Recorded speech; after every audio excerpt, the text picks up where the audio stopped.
Hello. Yeah, Meghnad sir. I have passed you the privileges. Please check it. Am I audible, sir?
Hello. Hello, sir. Okay, yes, it is visible. So presentation. Yes, sir. Yes, sir. Your PPT is visible, but you can make it full screen, sir, if you want to check it. Now it's in slide view, sir. So press F5. Yeah, it's Now, okay. yes, sir. Yes, sir. It's okay, sir. Thank you. Thank you. Okay, sir. Now I stop it here.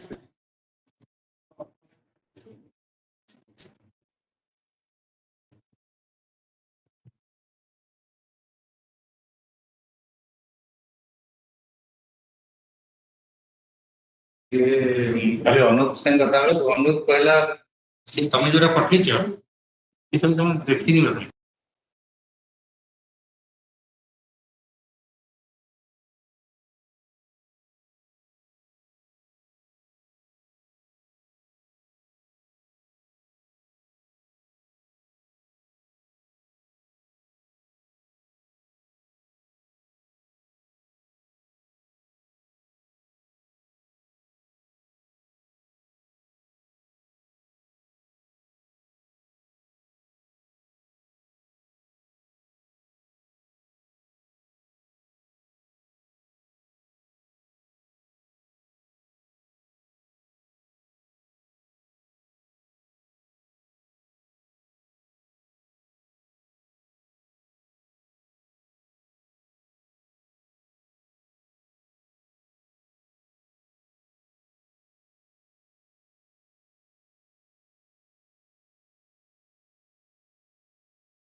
A very good morning to all the panelists and the participants.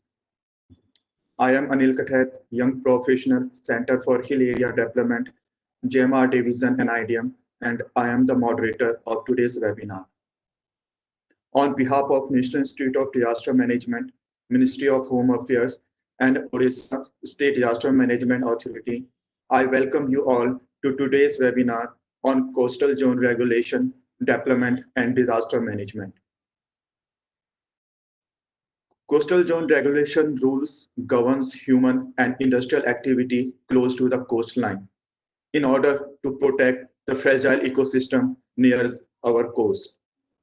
They restrict certain kinds of activities like large constructions, setting up of new industries, storage, or disposal of hazardous material, mining, reclamation, and bunding within a certain distance from the coastline.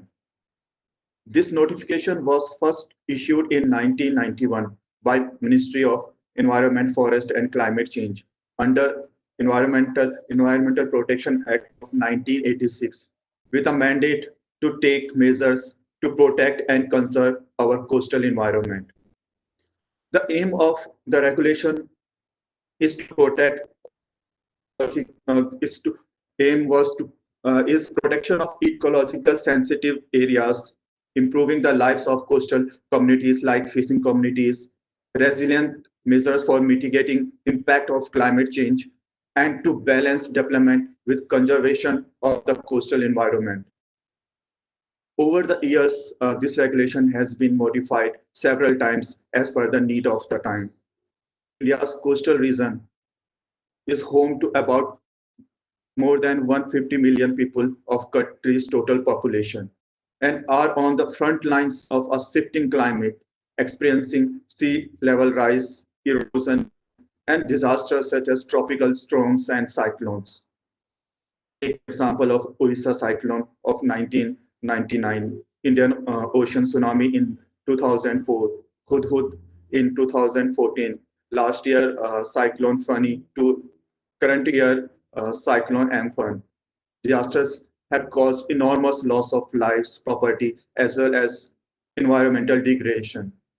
This destruction reminds us why we need a strict coastal zone regulation to protect and strengthen the resilience of our coastal area. In today's webinar, our renowned experts will be on the importance of coastal zone regulation and integration of disaster risk reduction with coastal zone regulation.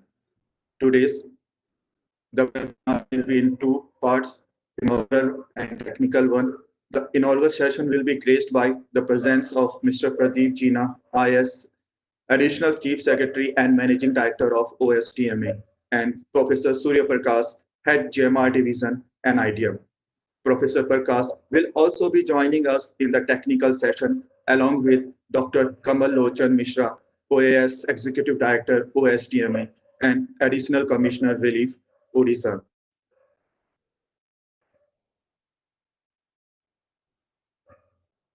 Now, I request Professor Surya, GMR Division and IDM, to set the atmosphere context of today's webinar through his thought-provoking keynote address.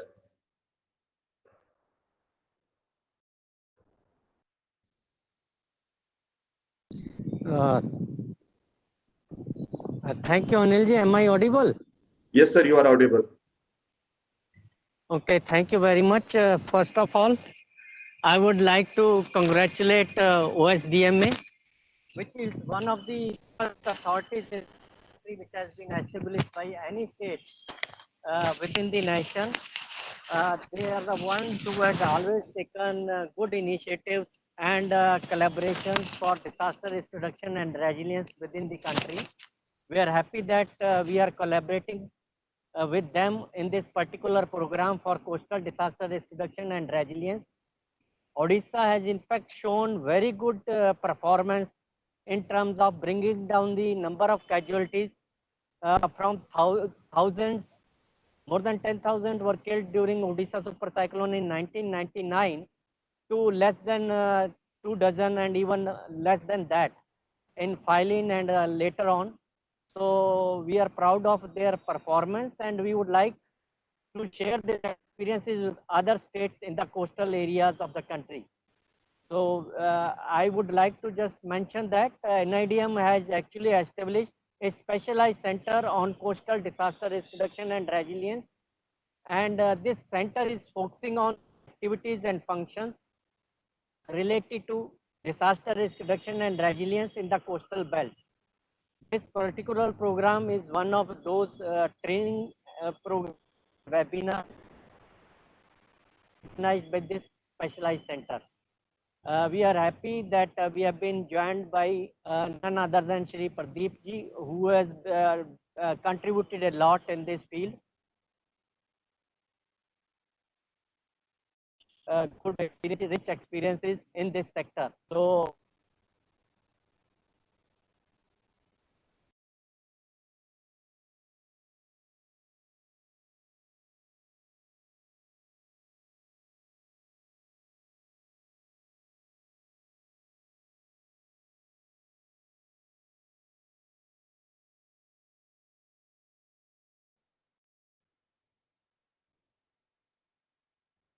Hello. Sir, I think there is some connectivity issue. We are not.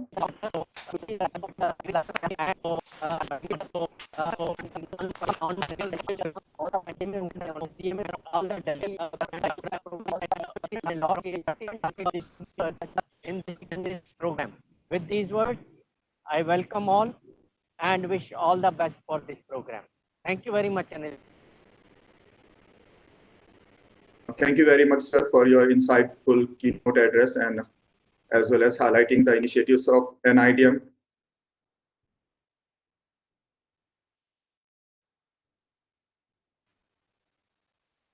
And highlighting the initiatives of NIDM, like creating a special center for coastal area DRR, and as they found the foundation of today's webinar.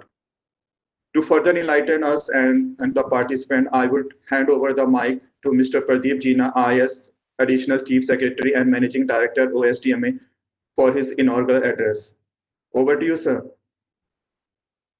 Thank you, Anil. I hope I am audible. Yes, sir, you are audible. Okay, thank you. Thank you, Anil, for holding this very important webinar on coastal zone regulations, development, and disaster management. Because as we have seen in India, most of our disasters have happened in the coastal areas of the country. And the East Coast is the most vulnerable from disaster point of view. And Orissa among the East Coast states, Orissa is the most vulnerable among all the states. So that way, I must thank NIDM and especially Dr. Surya Prakash for organizing this webinar. And we are happy that we are one of the collaborators. I thank NIDM, Dr. Surya Prakash, and the entire team for hosting this webinar. Now, coming straight to the topic, as Anil has introduced, as well as Dr. Surya Prakash has talked, coastal zones, not only in India, but throughout the world, is very sensitive. They are geomorphologically highly fragile, and ecologically they are becoming more and more sensitive.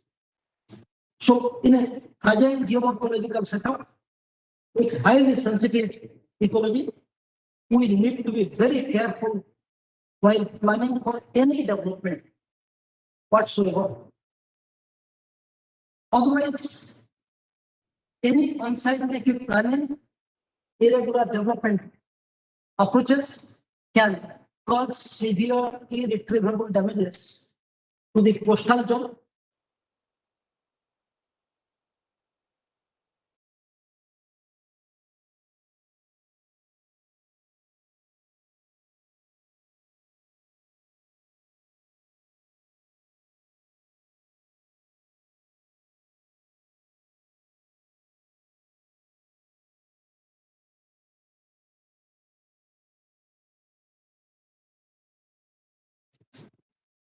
All of us know that climate change is drastically changing coastal morphology in different parts of the world. India is critically vulnerable from coastal erosion, which is principally driven by strong uneven littoral going from south to north, and this is abated by increased wave action, which is being noticed over last more than a decade. This is further accentuated by unscientific human interventions, including by those in the communities as well as in the government agencies. Mass in coastlines is achieving a higher proportion in recent years. Possibly, one can ascribe it to climate change. While changes to coastal line may not be perceptible on a year-on-year basis, but if you see it from a medium to long term, one can notice significant coastal erosion to have taken place in the last few decades. The state of Orissa is highly vulnerable to coastal erosion, and we believe this is going to be more aggravated and may assume critical proportion with the intensity of wave action increasing day by day. Further sea level rise is going to threaten the shorelines and the coastal areas. In Orissa, we have already seen few villages being eaten away by the sea in the last 4 decades. And there are early signatures which are being noticed that several villages may also be eaten away by the sea in coming decades.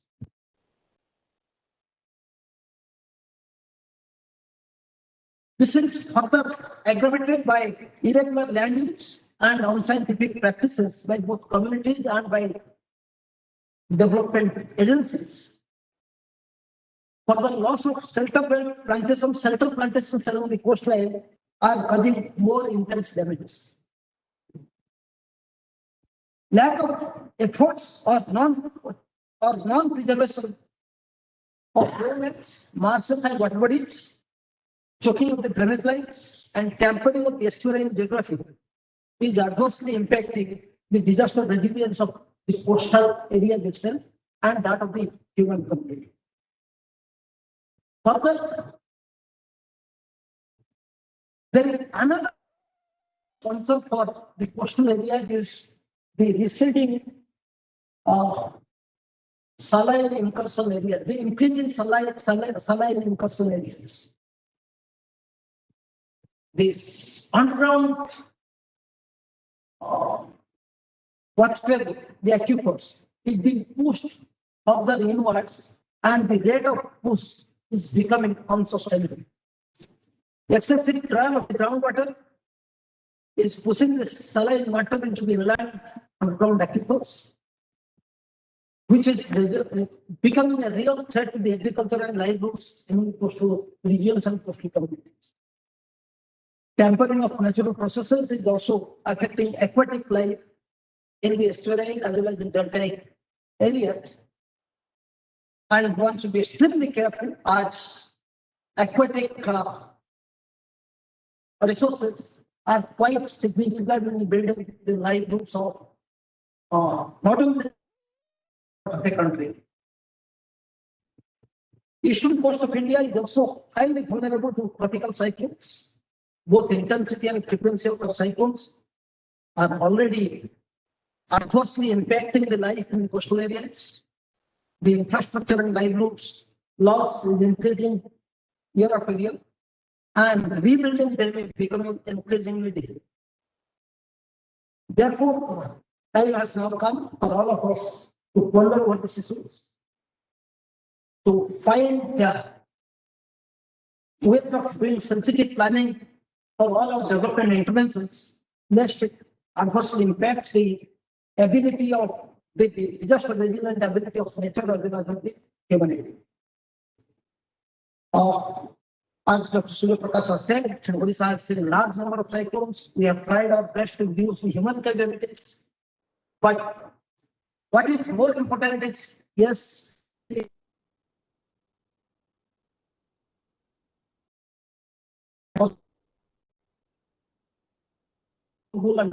we have to achieve zero human casualty, but that's not all.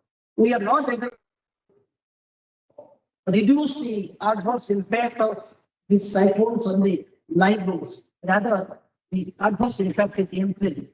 So, therefore, it is not only about doing adequate response, it's all about doing good recovery and reconstruction and then taking adequate steps for mitigating the adverse impacts of such disasters. If we can't reduce the scope of civil rights, which cannot be dependent upon only the action of a state, but unless the countries across the world work together and the climate change impacts are not mitigated, the coastal areas, the people living in coastal zones are going to be highly vulnerable from not only sea level rise, but also from wave action, tsunami, and increased cyclones, which is going to cause serious imbalance in our approach, as well as it will inhibit our ability to reveal the situation. Therefore, what is important and what we are trying to do in Orissa is that we are working with various departments to just drive into their mindset, drive into the department of mindset of planning, keeping DRR in mind. Any development interventions must pass through the disaster lens and must contribute while developing the communities, while developing infrastructure. It also should not accentuate the natural hazard profiles of the area. Rather, it should help in mitigating the hazard profiles. Coastal regulatory zone notifications are very important steps taken by the government of India, but the governments across the coastlines, all the coastal states, the communities, all need to understand the various nuances of the coastal regulatory zone notifications and prepare themselves to work in a manner which is not only sustainable, but also helps in rebuilding the livelihoods of the coastal communities much better to face any adverse impacts of disasters associated with the coastal area. Thank you.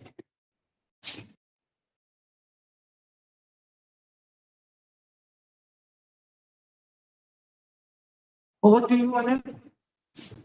Thank you very much, sir, for your inaugural address and enriching the knowledge of participants by highlighting the vulnerability of coastal areas, impact of climate change and anthropogenic activities in augmenting the vulnerabilities, as well as the strategies to combat the challenges faced by coastal areas of our countries. Thank you very much. So that's all for the inaugural session. I thank both the dignitaries for their valuable inputs. Now we move ahead for today's technical session, and I request participants for their active participation in the technical session through their questions which they can share via Q&A box. And after each presentation, we will be taking your queries to respective distinguished speakers. So first distinguished speakers of today's webinar is Dr. Kamal Lochan Mishra, OAS Executive Director, OSDMA, and Additional Commissioner Relief, Orissa. I hand over the mic to him for sharing the perspective of his state on the theme of today's webinar. Over to you, sir.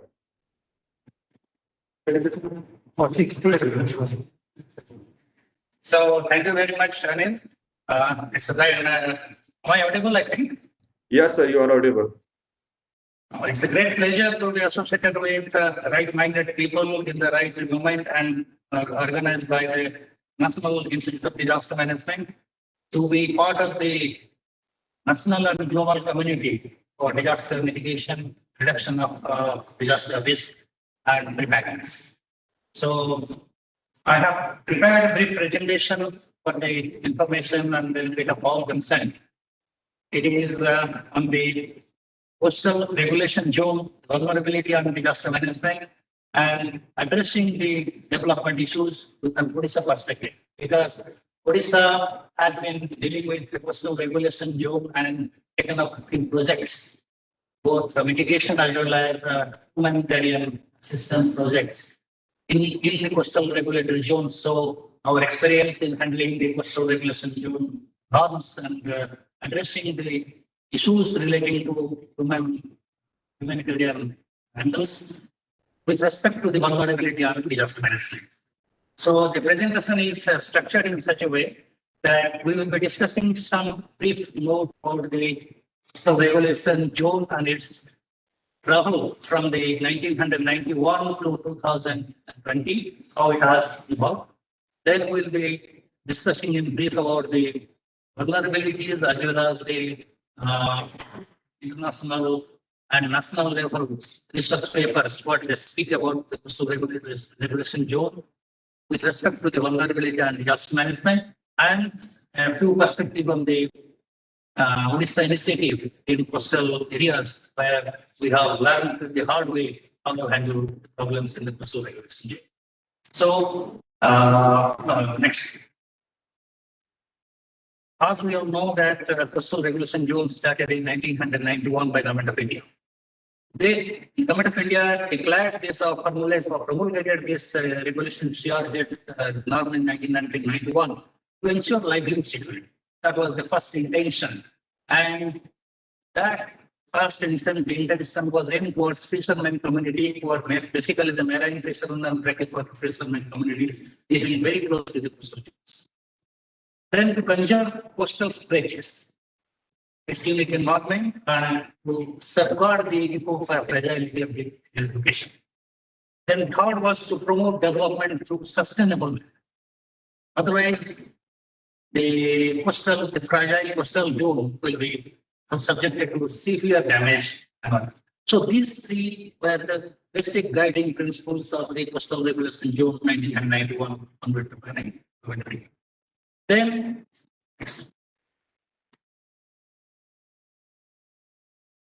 this coastal regulation zone 91 was looking at the coastal stretches of bays, seas, estuaries, any water body just to the sea up to the 500 meters line, contour line, 500 length from the sea tide line. So it also included the land between the low tide line and high tide. So it was divided into four parts: coastal regulation zone 1, 2, 3, and 4. One was ecological sensitive and important areas and areas between the low tide line and high tide line. 2 was the coastal regulation zone 2 was the developed areas close to the shore, mainly the urban centers and belt of areas. 3 was the undisturbed areas and also the areas which do not belong to the coastal CRZ 1 and 2. The 4 was coastal stretches in Andaman and Nicobar Islands and like American small islands, the Indian geography. Then we moved to the CRZ notification 1911. There are very major changes brought to this regulation when it was promulgated in 2011. And I have brought some of the standards, regulation, which are depicted in paragraph 348 regulation that allows that reconstruction, repair works of dwelling units of local communities, including fishermen. Number 4 was the housing schemes in CRZ are specified in paragraph 8 of the notification. Paragraph 8 says that construction of dispensaries, schools, public rain shelters, that is community shelter buildings, community toilets, bridges, roads, jetties, water supply, all civic facilities were permitted when under the regulation 2011. Then the same regulation provision indicated that reconstruction of dwelling units of the traditional coastal communities. And on the basis of this, we took up a project called Orissa Disaster Recovery Project in 2014 in the aftermath of Cyclone 5, which severely impacted some of the coastal zones of the state that is in the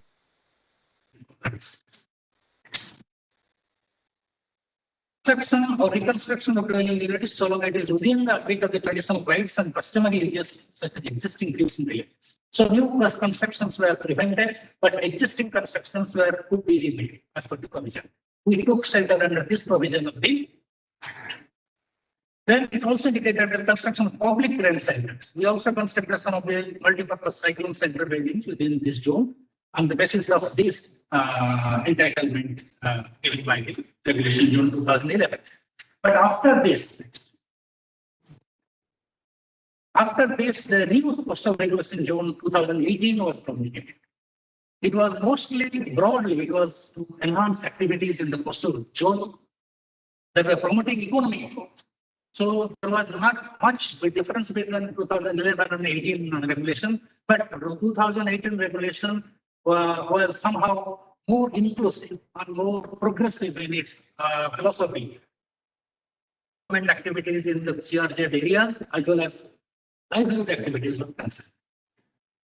So the development was allowed in a sustainable manner based on scientific principles. And those scientific principles are the principles put up by the research institutions of India as well as other knowledge institutions of the global region.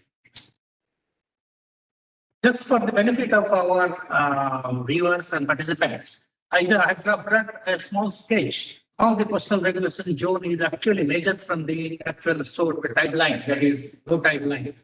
So you can see coastal regulation zone can extend beyond the 500 meters because there are certain areas which are coming within the gambit of the zone CCRG regulations beyond the 500 because along the creeks and other estuarine river systems.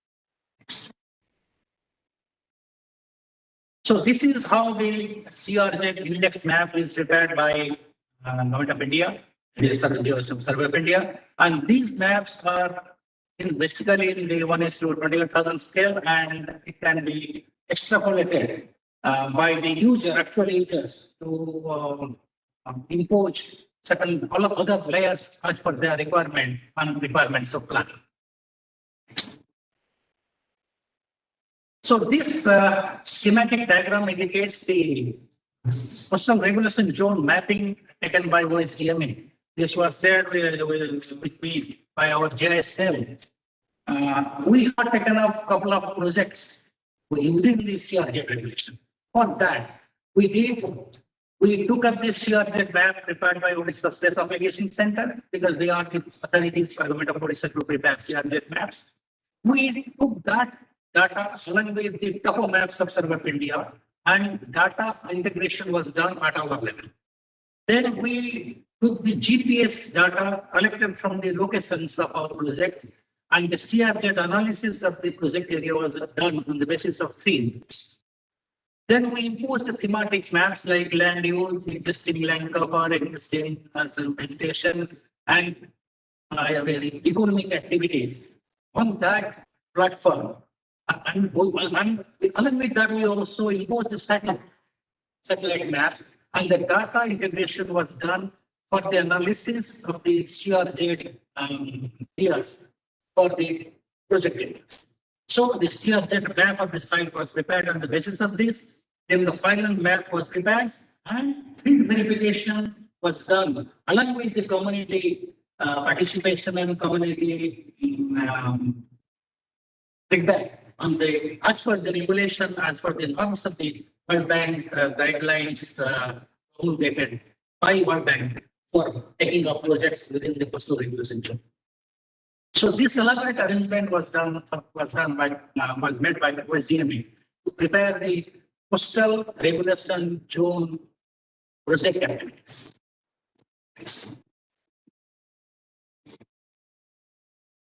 Then coming to the vulnerability aspect of coastal zone, I have brought this slide for benefit that the context is Orissa, but we can say that this entire thing is applicable to all the coastal regulation zones along the coast of India, whether eastern coastal that is mentioned.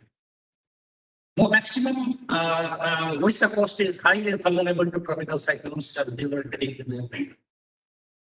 But other coasts like West Bengal, Andhra Pradesh, Telangana, Andhra Pradesh, Tamil Nadu, and Orissa. All these coasts on the eastern coast of India are extremely vulnerable. So tropical cyclones. The more important aspect is that the probable maximum storm surge, which has been depicted by the vulnerability atlas of India published by Government of India, and the coastlines in the different parts of the state. We have a 480 kilometer coastline, and the northern coastline is subjected to a probable maximum storm surge of PMS's value of 11 meters over and above the mean sea level. So that indicates vulnerability aspect of the coastal zone to cyclones and storm surges. So that makes the CRJ much more valuable or vulnerable. So for planning and intervention is concerned. Next. So this in satellite map shows that Orissa's coastal zone or coastal zone of any part of our country will be virtually seeing such type of phenomenon where rivers draining into the sea must have reached the best level of erosion as well as having a very low carrying capacity. And most of the riverine mouths are either having deltas or they are estuarine systems, but their depth is very low. Almost all the river mouths are sinking. One more important aspect that is observed in Orissa, that is, I have brought this picture, is Rusikulia river mouth. Because due to the low carrying capacity of the rivers and the presence of the littoral current which runs from the south to the north, most of the rivers in the eastern part of India, in Orissa, they run parallel to the coastline almost 2 to 3 kilometers before rain. This makes the entire flooding situation and high rainfall situation much more critical because the drainage of water, evacuation of water is not possible rapidly or it is delayed to a substantial extent. So this makes the vulnerability, this enhances or augments the vulnerability of the coastal reefs. Then comes the tsunami, because it goes without saying that tsunami threat remains from the Indo-Australian flood boundary, which is almost closest to the Andaman and Nicobar Islands, and we have also seen one devastating tsunami in the Indian Ocean region in 2004 December.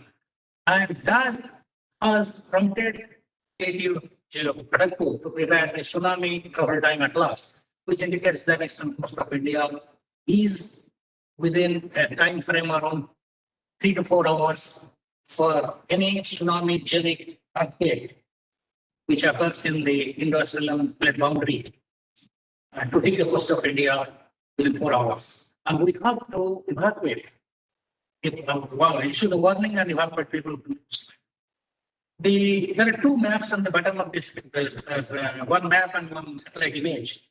That shows we have identified villages within 1.5 kilometers from the coastline. This is showing one district of our state. And this 1.5 kilometer, as per the experience of 2004 tsunami, that tsunami wave can travel up to 1.5 kilometers and affect it. So that's how we have identified the villages. And this shows the entire coastline of Orissa as well as the entire coastline of our country is extremely vulnerable to tsunami.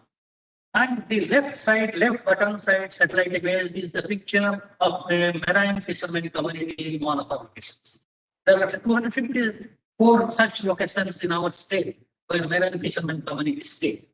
And they stay very close to the sea. They are creatures of the sea and they occupy the coastal regulation zone for their economic activities or of living very good. That's why they make the coastal regulation zone planning much more important and valuable so far regulation activities are concerned. This is one example. These are some of the right bottom slide I will be drawing your attention here. This is the study report of our GIS expert, Dr. Bhalana Mishra. His thesis indicates that the shoreline from 2000 to 2005, there was significant change. There may be other studies available, and we can also corroborate the findings of this study with other studies, similar studies. But the problem is that the estuarine river systems, as well as the accretion and erosion of coastal landscape. The top left picture is the Gopalpur Sea Beach. We had some structural intervention for coastal protection, but sometimes we observe it is affected by accretion of land and sometimes erosion of land. So we are yet to understand what exactly happening to the coastal regulation zone, this area so far. erosion, coastal erosion is concerned or accretion is concerned. That is to be seen and observed and examined by the experts of the national institutions and as well as foreign experts who advise us what to be done and what not.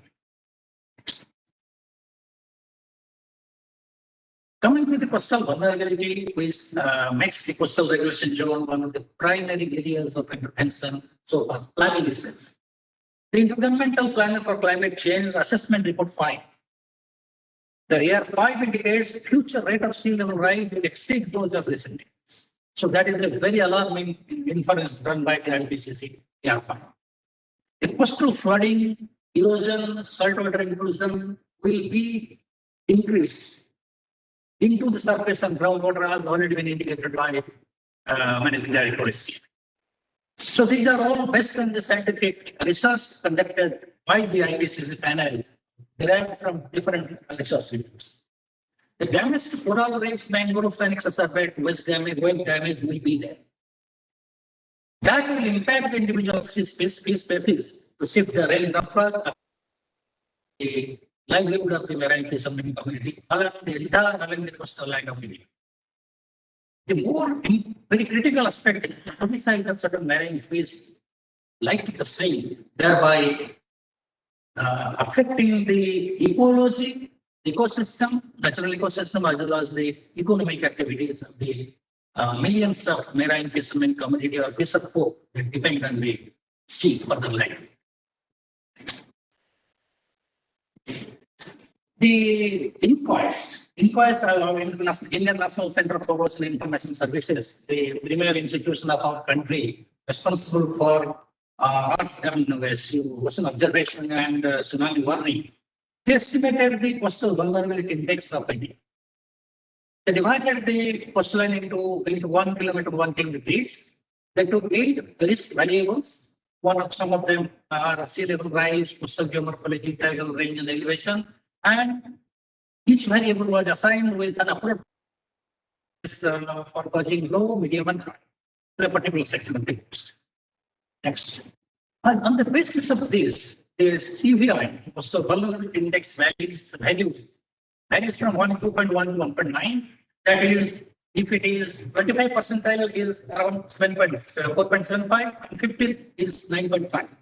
So any CVI which is above 9.5 is considered high. So it is if it is 4.75 to 9.5 is medium. I'm not going details into it, but just I want to highlight that out of the 480 kilometers of coastline of Orissa, for example, I'm giving you the example of Orissa, the 76 kilometer coastline in Ganjam, Puri, and Kendrapada. These are not continuous coastlines. These are different patches of the coastline are having low CPI.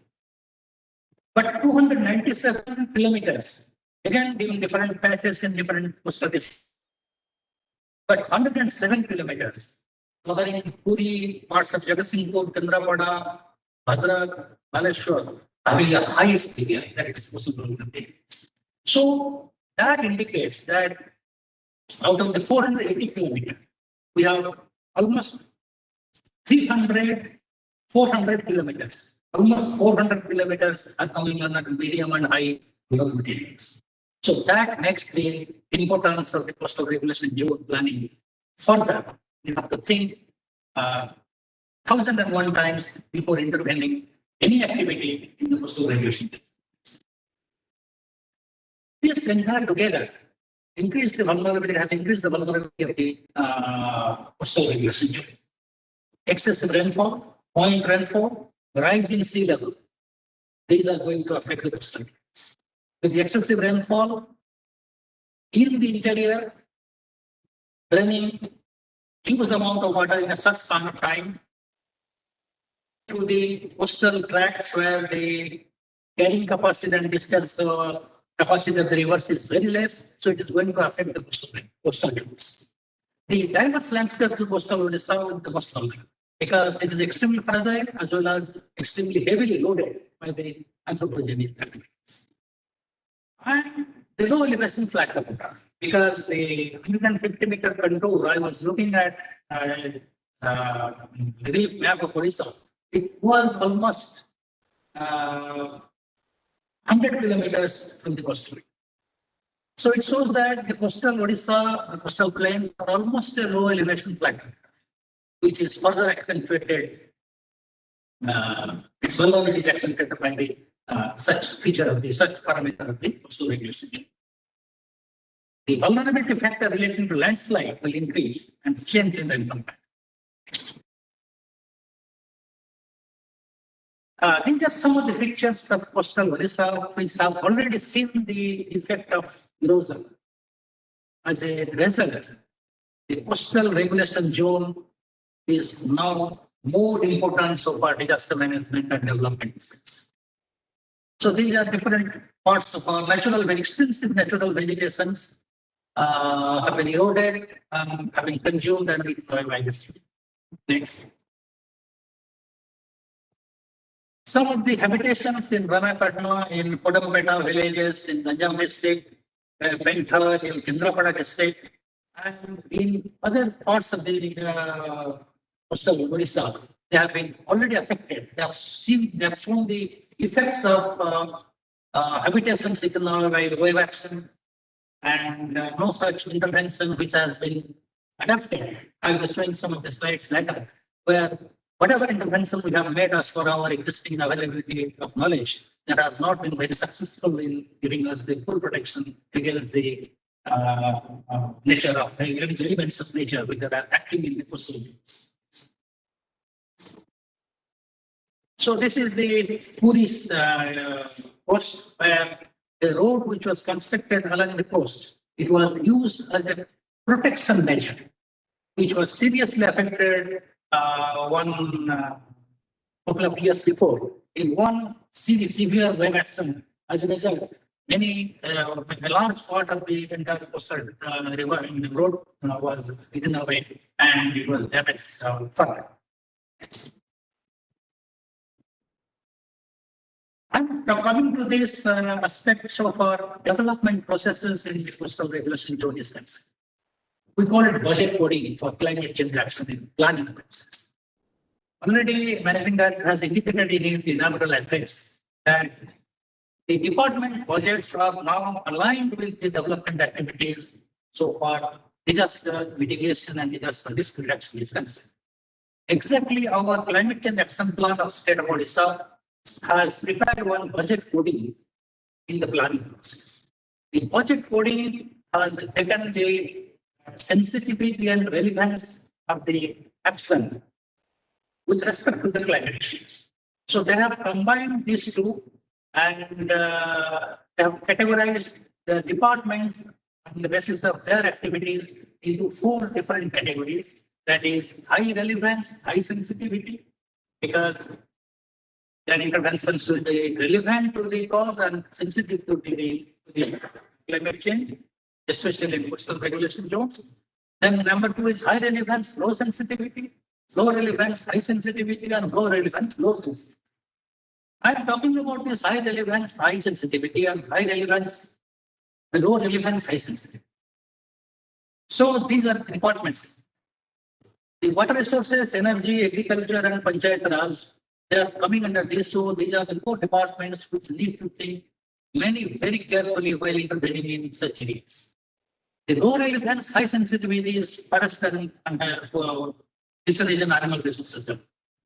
Because this is the department which has a major stake in coastal zone so far economic activities of a large number of businesses.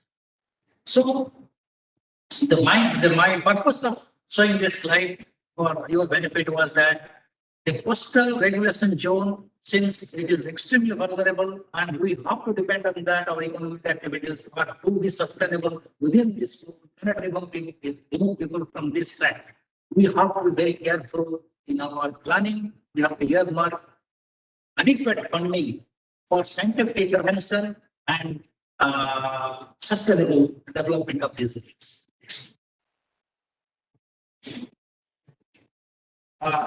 This is one of the study reports which have submitted to Government of Orissa, and we have identified different sections of the coast of Orissa into erosion and accretion landscapes. So this shows that many parts of our state are coming under accretion and some are coming under erosion.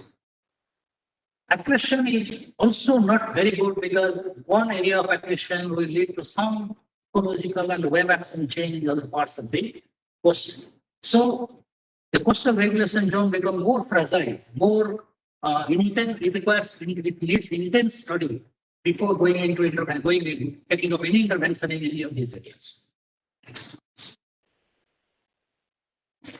So this is a comparative analysis of the erosion and accretion of coastal tract in 6 coastal districts, and these are the areas where a comparison has been done, because these are the potential areas where coastal erosion was after.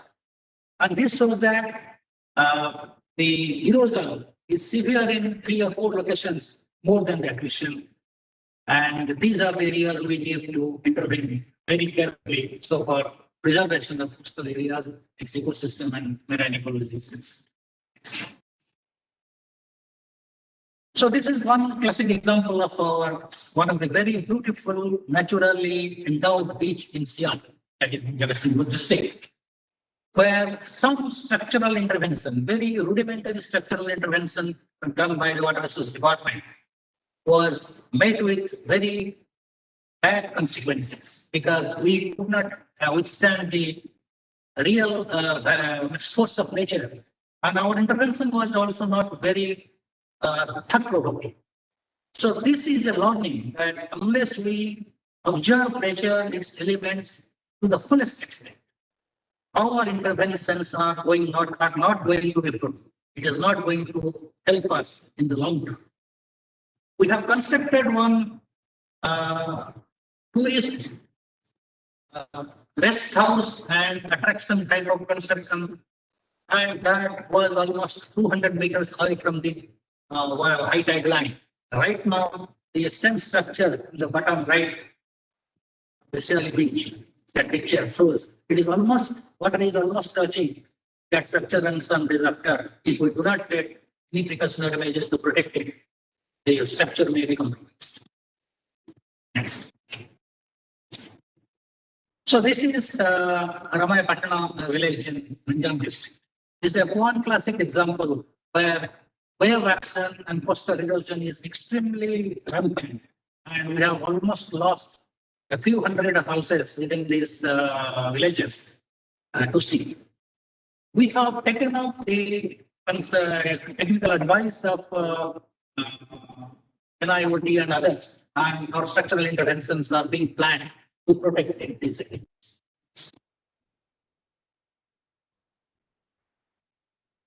Friends, this is one particular intervention which was done in Pentha in Rajasthan district, where geotube and Gavian box technology was used on a pilot basis to see whether this type of interventions is going to protect the beach in the coastal zone.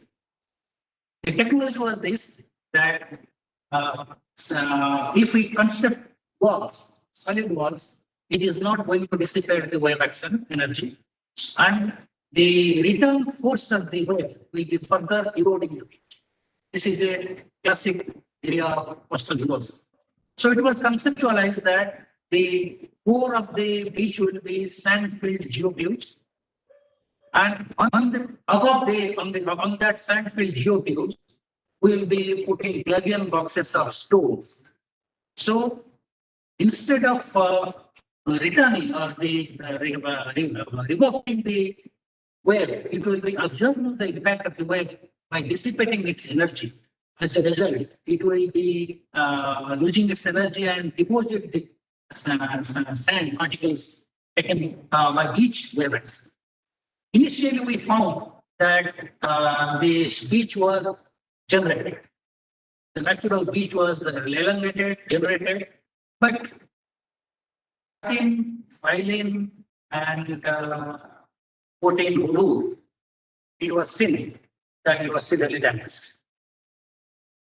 they could not sustain the force of the cyclonic generated waves. Excuse me, sir. Yes, yes, Sir, due to time constraint, you are requested to. yes. I'm taking 2 minutes more. I'm coming to Okay, the closing. Okay, sir. So the Bay of Bengal shoreline set perception and protection, which was a little bit was taken up under the integrated coastal zone management project, and this was conducted by National Institute of Ocean Technology, and they have advised us structural as well as non-structural measures for coastal protection. We have also conducted one shoreline management plan, and this has also some inputs, and we are also going to take it. My purpose in showing this slide is that such type of analysis could be taken up by to at least get advice, proper advice by the scientific. So this is one beach nourishment proposal we are now contemplating. Next. So we come to the close of our discussion. Thank you very much for your time and energy. Floor is open for discussion. Thank you very much, sir, for briefing the coastal zone regulation that came into existence in 1991 and modified numerous times. And also you highlighted the various initiatives, projects of government of Orissa to safeguard its coastal areas from the vagaries of disasters like cyclone and tsunami. Sir, there is one question for you, and it is raised by Devashish Mishra. There is less number of hams in Orissa. Is there any plan of OSDMA to improve the ham radio activities in the state? Pardon? Sir, question is, there is less number of hams in Orissa. Is there any plan of OSDMA to improve the ham radio activities in the state? Yes. Actually, we had sometime before we had prepared quite a large number of ham trained personnel. Later, it was shifted to the. We thought that the volunteers will be carrying on, but somehow they did not carry it out. But right now we have a plan of action to enhance that capability again to reveal the hand gloves in this thing. Thank you very much, sir. So the next distinguished speaker of today's technical session is Dr. S.K. Das. Sir is working as Scientist E in National Center for Coastal Research under Ministry of Earth Science. Over to you, sir. Good morning. Is it audible? Yes, sir, you are audible. Okay. I just want to share my slide. Before that, good morning to everyone. Thank you, Dr. Prakash, Surya Prakash. Actually, last minute I came to know about this webinar that I have to speak something about this. So today only just I tried to get something and for you. I think I'm having 15 slides. I want to share the slides, please.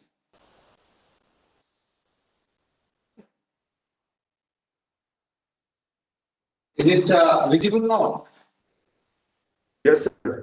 It is visible. Okay. I am very much thankful to my previous speaker also that he has almost highlighted most of the things, issues related coastal areas of Orissa, and I fully agree with that. MCCR, which was earlier called ICMAM, Integrated Coastal Marine Area Management, and who are the pioneer in first initiating that ICTM concept in the country. Now our scope and mandate has been enhanced, and now we are called the National Center for Coastal Research, where we do all the scientific aspect of coastal issues and everything. I am very happy that whatever slides was showing, whether Ramapatnam problem or Pentra problems, that NCCR is always aware about that, and I equally equal with that problems that there are a lot of things has to be done. So just with the recent development, I just like to share you one information that NCCR with the next 5-year plan, we are projecting Orissa one state where we can think of about the coastal vulnerability. Whether INCOIS has been done or NIOT has been done, NCC always do the basic research, which will go to the NCC, INCOIS, and as well as NIOT. So we are always behind the scene, and so I will not talk about much about what Dr. Mishra highlighted, but some of the work I think I want to share with the participants that these are the aspects that we should look at when we talk about coastal disaster or CRZ, anything. So let's go to the next slide. Yeah, so this is the tsunami hazard map which INCOIS is having right now, and it has been prepared for entire India. Where one sample I am showing here, it has gone from here only, and this entire 1:25,000 scale map is available with tsunami tsunami particular ready map in INCOIS Hyderabad. Now, another one is that apart from that, we are thinking about different hazards bringing into the picture. So that's why in my next few slides, I will show you one interesting thing that 3 years back so 3 years back we intensely we did one work on coastal vulnerability index map based on different approach like mangroves or whatever critical habitat systems are there. So for that, it was actually this work as we did for 3 states, one in Orissa, Andhra Pradesh, and Maharashtra. And from that socio-economic vulnerability point of view, also we address that, and it is highlighted in our website. The entire report, you can go through that. And this was a pilot study, but it was not much scientific evidence was incorporated into during that time because it was a time-bound project. So by event degree, but later you investigated a lot of things into that. So that's why you are coming with a new plan for 21 to 25. Where entire coastal hazard will be there for entire Orissa. Whatever the coastal vulnerability index will be there, that also will be highlighted. Risk map will be there into that. So all these things will be coming into I think within the next 5 years plan. Next, apart from that, with my experience, I just want to share you that NCCR being coastal research, we work in pollution. We work in coastal processes and hazards. We work on ecosystem-based services. We work capacity building and training, like NIDM what is doing right now.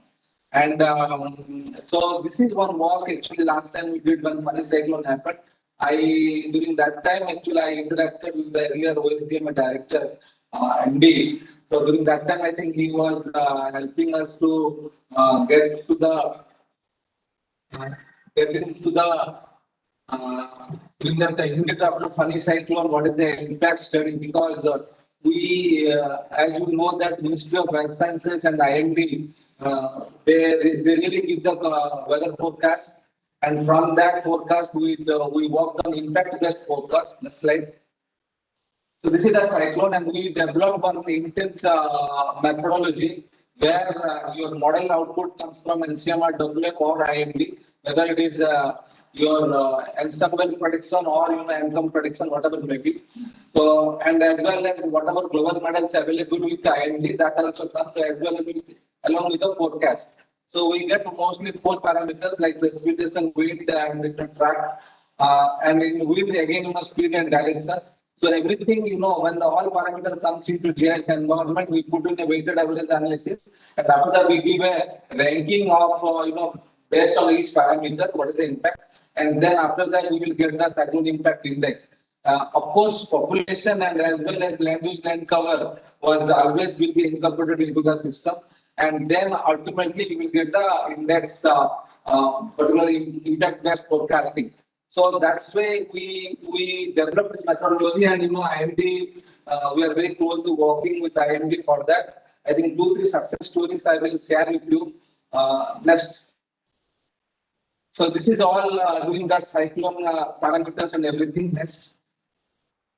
So these are the maintenance index, for that, for whatever the cyclone impact index was there as per the standard protocol of IMD. So this is very well known. This table was also available with us. Next. So what is happening then, along with when the cyclone moves, then we will put everything into GIS format. Then next. Then, based on population and indexes, and based on this index, we prepare the maps. So this is actually the first of its kind for the state of Orissa. And we prepared this map, and we need to validate this thing. It is not validated yet because right now we are doing because recently we are trying to do for the Tamil Nadu coast and other and Andhra Pradesh coast. So this is one cyclone where this year we are expecting some cyclone, but did not get. So I think in future this type of methodology will be adopted and we will try to validate the product. Okay. So next. So these are the all post field validations and everything were done, and it was absolutely fine that with very good accuracy we got this links, and it was vetted by a lot of expert committee of ministry. And it was very appreciated that this is the beginning of the thing where IMD is always focusing about disaster impact based forecast, which is quite challenging because it is not easy to do well, because as you know that weather forecasting itself is a challenge, particularly rainfall forecasting is the biggest challenge. So that's why we try to once the rainfall forecasting will be perfect, then I think this will be perfect. Next. Next. So these are all field photographs where I was also part of that. Next. Yeah. One of the important thing I would like to say you that NCCR, though ICDM concept was there, MOEFCC has done, NCSC has done, but I think OSDMA might have got this report from world recently from NCCR that we prepared a status of Indian coast. So entire Indian coast shoreline change maps has been prepared based on the satellite observations. And based on that, different type of erosion criteria, we identified that. And after that, what happened, we believe in 5M approach where measurement, monitoring, modeling, and all these aspects. So modeling is our main strength and as well as mapping. So for that purpose, we do even a lot of sediment transport studies because the smaller scale, it is not like one time only the sediment cell, you have to know that. So for that purpose, we do extensive study a particular area like, wherever severe erosion is happening, and particularly in Orissa, as it was well known that, northern Orissa is quite vulnerable and high erosion compared to south Orissa, southern Orissa. So that's why these things have been taken up. Next, and we prepared now. We have a depository of we make this is a national scale. I'm showing you, but in every state wise also we have a pocket of this that over a period of 25 years, how the shoreline change is happening. So that is the database with us. Next, and we prepared based on that different type of state map, district map, 1:25,000 scale map. Hotspot maps, all these things go one by one. So this is all like Kerala. There is a state map like Kerala. Even Orissa also it is there because I could not get it today. So but some maps I will show you here. Next. Yeah. So this is all district maps, or district wise maps also will be there. Next. And this is 1:25,000 map based on Survey of India topography and everything. And hotspot maps also will be prepared wherever there is a high erosion activity will be there. I think every cyclone that comes now we go because storm surge prediction was given by INCOIS. So after that, that's a storm surge and this particular erosion we correlate each other and we try to go to the field immediately after any cyclone or anything in the country. Next. Yeah, so this type of high resolution maps you will find with us, and now it is with the, so we prepared this type of planning for entire each coastline, and after that we do this is one part. This is only one part, but other part of this coastal processes study is that sediment transport. where we take one small site and we try to find out what is the cost for that and whatever the structural involvement, the suggestions were there that we tell that and which NIOT where we are sitting now under NIOT. So they do also the same thing. So we suggest them, and so we have a very good correlation with them, and we so based on our output that will be reflected in the coastal zone management plan. Next. So another success story I would like to tell you that NCCR is doing last 3 to 4 years, I think, on integrated flood warning system. I think you can search that keyword wherever in Google or anywhere, you will find a lot of things right now. And at present, the success is that this has been done for Mumbai and as well Chennai. It started with Chennai actually. Then after that, this year it is completed Mumbai, and we are going for Calcutta also in the coming year. And we are thinking also similar work can be done for Orissa, which is very interesting thing. Just I want to show you one or two outputs if it's possible. Yeah, so these are actually two real-time dashboards where it has been now handled by the local disaster management authority or state governments. So they do all this dissemination and everything but the system will be developed by us. So mostly, if you see that all state disaster management groups, they come with that and with the request that please do for that, so we develop that. So it is why we do it is integrated approach where that's why we call it the integrated flood warning system, where you have a weather forecast, hydraulic modeling, and hydrological modeling and hydrodynamic modeling. So our modeling component will be assembled here, and from that you will know how in the real time all scenario based you can predict the flood forecast. Because every monsoon we saw that because it is a basic requirement as a part of DRR, and that India is I think experiencing a lot of revenue, particularly on this disaster. So that's why this preparedness it will be just like a preparedness tool for the coastal planners and as well as coastal managers who are doing actually mitigation and activities. So that's why this integrated flood warning system is a very good tool we recently developed last 3 to 4 years. We are working on that. And two are already operational. I think that link is also available in our website, but not for public use. It is only for the demonstration point of view because it is mostly confined to the coastal managers. Next. I think with that, I think I just want to tell you that I reciprocate again, Dr. Mishra, what he said. I think we are now thinking, and NCCR is thinking in 2021-5, we have projected already a coastal hazard and vulnerability program for entire state of Orissa, and also we are working on impact-based forecast for Orissa coast.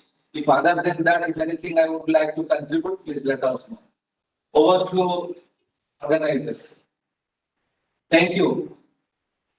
Thank you very much, sir, for providing insight on the ventures taken by Center for Coastal Areas under Ministry of Earth Science for Coastal Disaster Risk Reduction and Resilience, like integrated flood warning system. And we hope it will be handy in reducing the adverse impacts, risk of disaster in coastal areas.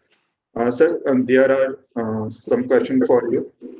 This question is raised by Lakshmi Narayana, and it is as part of DRR, mapping and management of saline water, fresh water interface should be essential part of it. Any suggestion on this issue? Can you repeat again question? As part of DRR, mapping and management of saline water, fresh water interface should be essential part of it. Any suggestion on this issue? Yeah, that is also saltwater intrusion we are talking, I think. Yeah, saline water and fresh water interface should be essential part of DRR. Yeah. I think that is very much important. We have to first of all know that what is actually which area actually is happening, and this is a very serious problem actually in the country because we have uncontrolled developments are there, and as well as lot of involvements are there, developmental activities are there. Population stress is also one factor. Climate change is also one factor. But however, the saltwater intrusion problem is quite evident in everywhere. So proper study is best, very required. And I believe that we are taking as a program on climate change research, where we have taken this into new initiative as a new initiative. We have taken very recently that saltwater. Earlier, we did, I think, 2004. You will find our website once, some 2-3 reports you will find where we have done, in southern Tamil Nadu and as well as Andhra Pradesh.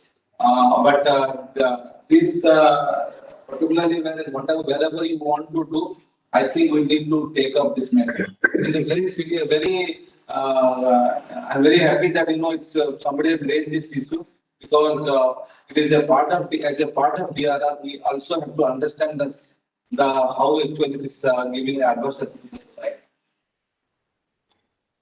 And sir, next query is from Jamil Rahman, and this query is, sir, what is the shoreline accretion changes in Kerala? I think I have to see the report and tell. Yeah, southern, as per my knowledge is concerned, southern details arithmetic report, I will tell you that. But I know that southern Kerala, particularly Trivandrum coast and everything, that was quite vulnerable. And there are a lot of erosion activity was there. So for that purpose, we are at present. We are doing that as one of the restoration point of view. We are thinking that, and also I would like to tell you, many people, I think many of you might be knowing that one of the success story that Pondicherry, where NIOT has been done the Pondicherry restoration, beach restoration project, where you don't do beach nourishment, because the energy, whatever the sediment transport is there or whatever sediment movement is there, you need a soft solution. It is not like hard solution will be always good, but soft solution has been implemented, particularly, and similar type of things is coming in southern Kerala, where my secretary, Dr. Rajivan, has already, I think, tweeted very recently. He tweeted about that, and NIOT is doing a small project on that. That much information I can share with you. Thank you very much, sir, for addressing the queries of our participant. Thank you very much. So that's all for the technical session. Now I request Professor Surya Prakash, Head GMR Division and NIDM, for his concluding address. Over to you, sir.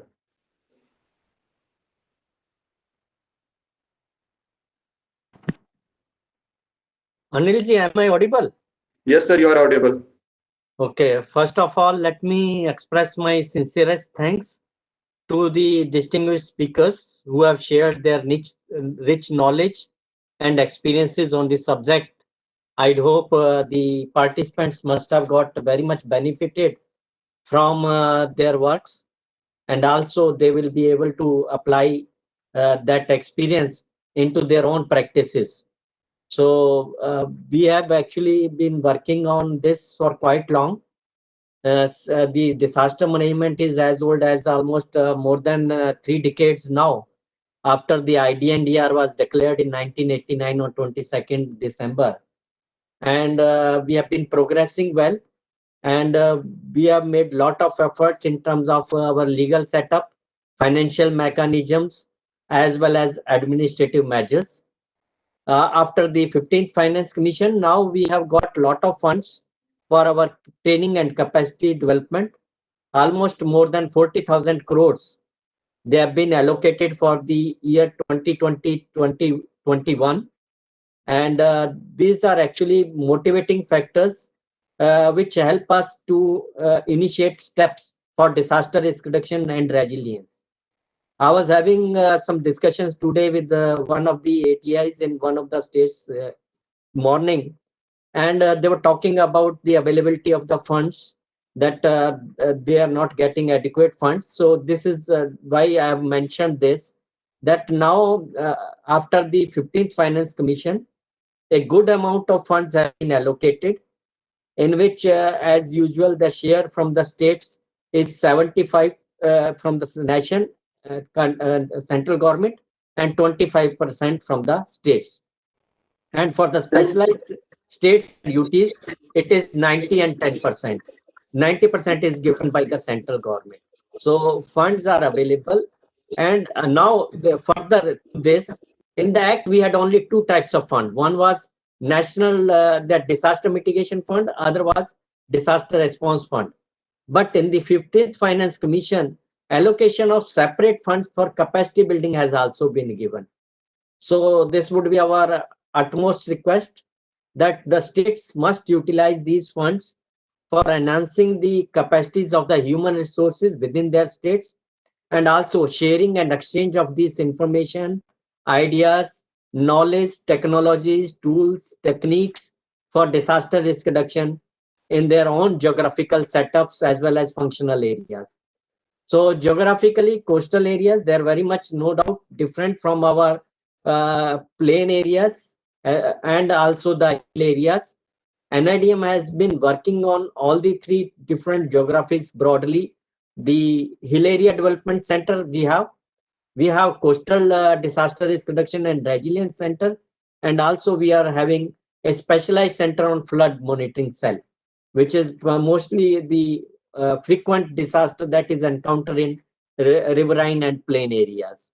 So we have been trying to focus our attentions on the specific disasters of recurring nature, which are widespread and frequent, and also the rare and improbable and emerging threats. In the current scenarios, we are following the Sendai framework for disaster risk reduction. We are also following the Sustainable Development Goals, as well as the Paris Climate Agreement, and also the New Urban Agenda. These things, because of our rapid development being taking place in all these areas, which have actually good resources and which can need to be utilized optimally and in a sustainable manner. So that's why we have to actually follow our regulations for the coastal zones, which have been actually released by Ministry of Environment, Forest and Climate Change, as well as follow the guidelines and procedures which has been released by our National Disaster Management Authority, as well as the state disaster management authorities in all the states in the coastal areas. So it is requested that the DDMS, which are functional at the grassroots levels, and also the local authorities and local bodies who are actually regulating and controlling the developments at the grassroots levels, should also take adequate initiatives to actually review the land use plans, construction bylaws, as well as the developmental works, so that there is least risk and more resilience amongst our communities and our infrastructure. Now, the government of India actually took a very good initiative in terms of initiating at the global level a coalition for disaster resilient infrastructure. So keeping in mind the prevailing hazards and the emerging threats because of changing climatic conditions and the developmental implications, we have to actually initiate all our actions and revise our plans and update them, so that the risks can be minimized and the communities and infrastructures can be made resilient against coastal disaster risks. With these words, I would like to express my thanks to our organizing team, who has moderated, hosted, and coordinated the program, and also the dignitaries of the inaugural program, particularly OSDMA and Dr. Pradeep Jainaji, who has actually joined with us in the inaugural program, and his team, as well as our distinguished experts from OSDMA, as well as National Center for Coastal Research, Ministry of Earth Sciences, We hope that these will be taken well, and there will be some good takeaway points for our delegates and participants for their implementation and practical purposes. With these words, I thank you all for this opportunity to give the concluding remarks. That we have to start our journey towards risk reduction and resilience more strongly and in a more effective manner than we used to do it earlier. So arise, awake, and stop not till the goal is achieved. Let's make our country disaster-free and resilient, and let's work together, join our hands, and make a synergized effort towards disaster risk reduction and resilience. Thank you very much. Anilji, back to you. Thank you very much, sir, for your concluding remarks. And with this, we draw the curtain of today's webinar on coastal zone regulation, development, and disaster management. And I take a privilege to propose vote of thanks. At the outset, I would like to thank Mr. Pradeep Jina, IAS Additional Chief Secretary and Managing Director, OSDMA, and Professor Surya Prakash, Head GMR Division and IDM, for their insightful deliberation in inaugural session that laid down the perspective of today's webinar. I'd like to express a deep sense of gratitude to Dr. Kamaloj Mishra, OAS Executive Director, OSDMA, and Additional Commissioner Relief, Orissa, and Dr. S.K. Das, Scientist E, National Center for Coastal Research, Ministry of Earth Science, for providing us opportunity to learn and gain from their vast experience and wisdom. I would also like to thank Major General Manoj Kumar Bindal, Executive Director and IDM, for continuously supporting and guiding us in our every endeavors. I express a deep sense of gratitude to all participants without whom the webinar wouldn't be possible. In the end, I would like to thank Mr. Meghnath Behera, State Project Officer, OSDMA, Dr. Harjinder and Raju Thapa, Young Professional GMR Division, and IT team of NIDM, Mr. Balaji, Shobhit, and Gaurav Sinha, for their support in organizing the webinar. I conclude my vote of thanks with request to all to wear masks, follow physical distancing, and maintain hand hygiene and support Jan Andolan campaign of our Honorable Prime Minister. Thank you all. I request host to kindly end the meeting.